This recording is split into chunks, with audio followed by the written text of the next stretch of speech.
ಎಲ್ಲರಿಗೂ ನಮಸ್ಕಾರ. ಇಂದು ನಾವು ನಿಮಗೆ ನಿಂಬೆಹಣ್ಣಿನ ಮುಖಾಂತರ ಮಾಡುವಂತಹ ವಶೀಕರಣ ತಂತ್ರವನ್ನು ಹೇಳಿಕೊಡುತ್ತಿದ್ದೇವೆ. ಈ ಒಂದು ತಂತ್ರವನ್ನು ನೀವು ಮಾಡುವುದರಿಂದ ನೀವು ಇಷ್ಟಪಟ್ಟ ಸ್ತ್ರೀ ಅಥವಾ ಪುರುಷ ಅಥವಾ ಯಾರನ್ನ ಬೇಕಾದರೂ ಸಹ ನಿಮ್ಮ ಕೈವಶ ಮಾಡಿಕೊಳ್ಳಬಹುದು. ಈ ಒಂದು ತಂತ್ರವನ್ನು ಮಾಡುವುದು ಹೇಗೆ ಎಂದು ತಿಳಿದುಕೊಳ್ಳುವ ಮೊದಲು ತಪ್ಪದೆ ನಮ್ಮ ಈ ವಿಡಿಯೋವನ್ನು ಲೈಕ್ ಮಾಡಿ.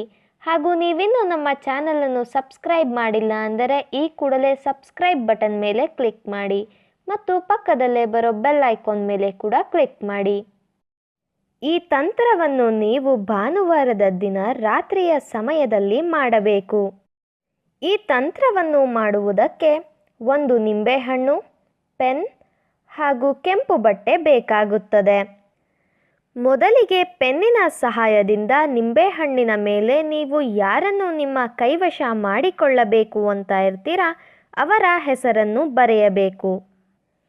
ಹೆಸರನ್ನು ಬರೆದ ಬಳಿಕ ನಿಂಬೆಹಣ್ಣನ್ನು ನಿಮ್ಮ ಬಲಗೈನ ಮುಷ್ಟಿಯಲ್ಲಿ ಹಿಡಿದುಕೊಳ್ಳಬೇಕು. ನಂತರ ನಾವು ಹೇಳುವ ಈ ಒಂದು ಮಂತ್ರವನ್ನು ನೀವು ಪಠನೆ ಮಾಡಬೇಕು ವೀಕ್ಷಕರೇ. ಇದು ಬಹಳ ಶಕ್ತಿಶಾಲಿ ವಶೀಕರಣ ಮಂತ್ರವಾಗಿದೆ.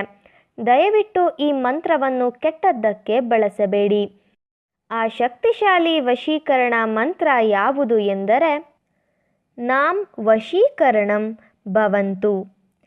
ನಾಂ ಅಂತ ಹೇಳಿರುವ ಜಾಗದಲ್ಲಿ ನೀವು ಯಾರನ್ನು ನಿಮ್ಮ ಕೈವಶ ಮಾಡಿಕೊಳ್ಳಬೇಕು ಅಂತ ಇರ್ತೀರಾ ಅವರ ಹೆಸರನ್ನು ಸೇರಿಸಿ ಮಂತ್ರವನ್ನು ಪಠಿಸಬೇಕು ವೀಕ್ಷಕರೇ. ಈ ಒಂದು ಮಂತ್ರವನ್ನು ನೀವು 251 ಬಾರಿ ಪಠನೆ ಮಾಡಬೇಕು.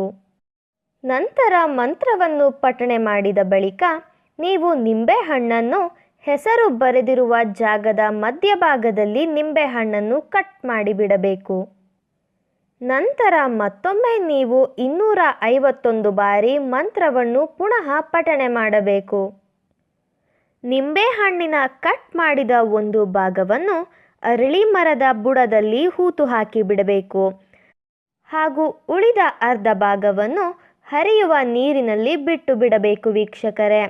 ಈ ರೀತಿಯಾಗಿ ನೀವು ಮಾಡುವುದರಿಂದ ನೀವು ಇಷ್ಟಪಟ್ಟವರು ಕೇವಲ 24 ಗಂಟೆಯ ಒಳಗಾಗಿ ನಿಮ್ಮ ಕೈವಶವಾಗಿ ಬಿಡುತ್ತಾರೆ.